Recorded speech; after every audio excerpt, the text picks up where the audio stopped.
This is Cyclones 101. I'm Tom Crochelle.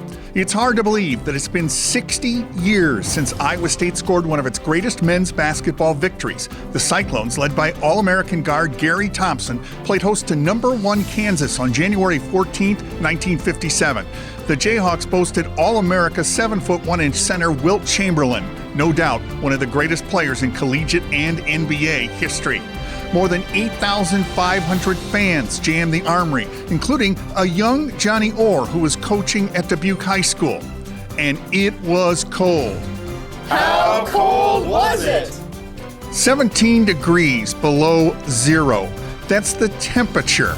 In the words of Coach Orr, "We didn't have wind chill back then, Coach."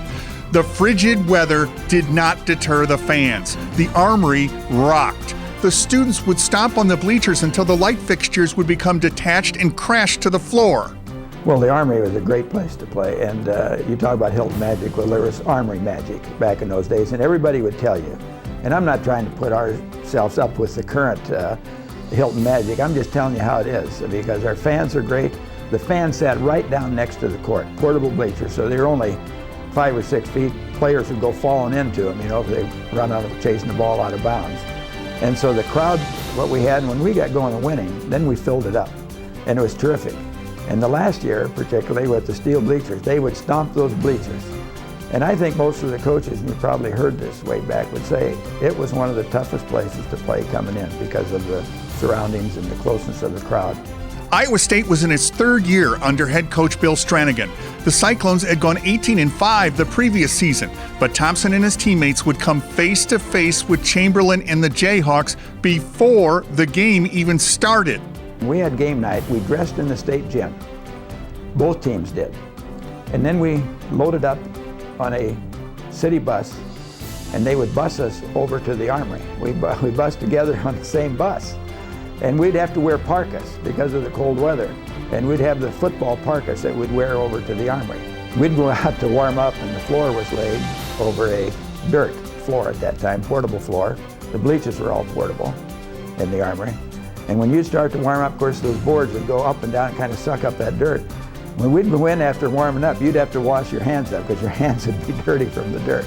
The day after Christmas, the Cyclones had held Chamberlain, who was averaging 30 points per game for the 12-0 Jayhawks, to just 12 points as KU edged the Iowa Staters 58-57 in the Big 12 Holiday Tournament in Kansas City. It was Chamberlain's lowest point total in high school or college to that time. That performance gave Cyclone fans hope for a win just 19 days later. It was the most anticipated game Iowa State had ever played in Ames.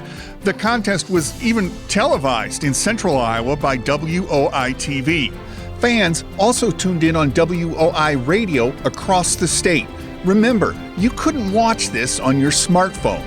First, you were lucky if your dorm had one phone on your floor. And this was back when each dorm or Greek residence had but one small screen black and white TV. They even had a special magnifying glass for the TV screen if you needed it. Iowa State assistant basketball coach Bob Lamson had a new plan for Kansas. When they came back to Ames, Bob Lamson, the assistant coach, Bill said because he had a dream defense. We're going to drop the forwards back in front of Wilt and the center behind, whichever side of the floor he's on. And the two guards will zone, which was Lyle Fromm and myself, and we will chase the three guys out front. And that's the way we defended them there. And then we decided, Bill said, we're going to slow down and we're going to take every good shot we can get and play a possession game.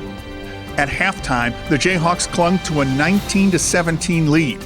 With 7 seconds left in the game, Chamberlain went to the free throw line with his team trailing by 2.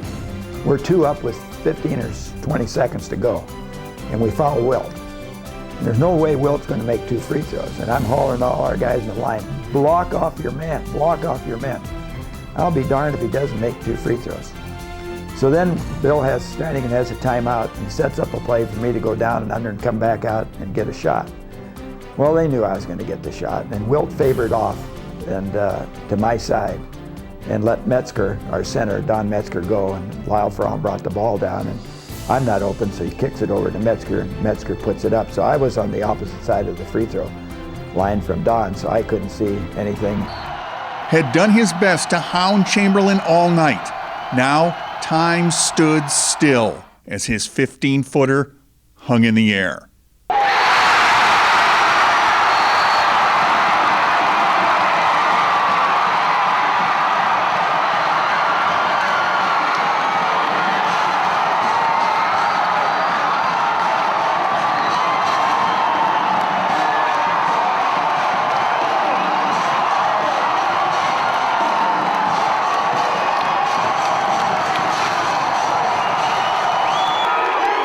In this picture, Chamberlain worked his way through a mad mob of overjoyed Iowa State students, some giving shoulder rides to Cyclone players and coaches. Both Wilt and Kansas head coach Dick Harp visited the Iowa State locker room to personally congratulate the Iowa Staters. A crowd of 300 students combined forces in the Memorial Union Commons, briefly blocking Lincoln Way before marching to the Knoll to see President James Hilton chanting, "No school tomorrow." Hilton, thrilled as he was about the win, wasn't buying it. It was back to class Tuesday morning. It would be 59 years in 4 days before Iowa State beat the nation's top team again, an 82-77 win over number 1 Oklahoma last season. That win is fresh in everyone's mind. In Cyclones 101, we endeavor to ensure that we appreciate the achievement of Gary Thompson, Chuck Vogt, John Crawford, Gary Davis, Don Metzger, John Krocheski, and Lyle Fromm and their teammates and coaches by never forgetting what happened that cold, cold night before a raucous crowd in the Iowa State Armory. Class dismissed.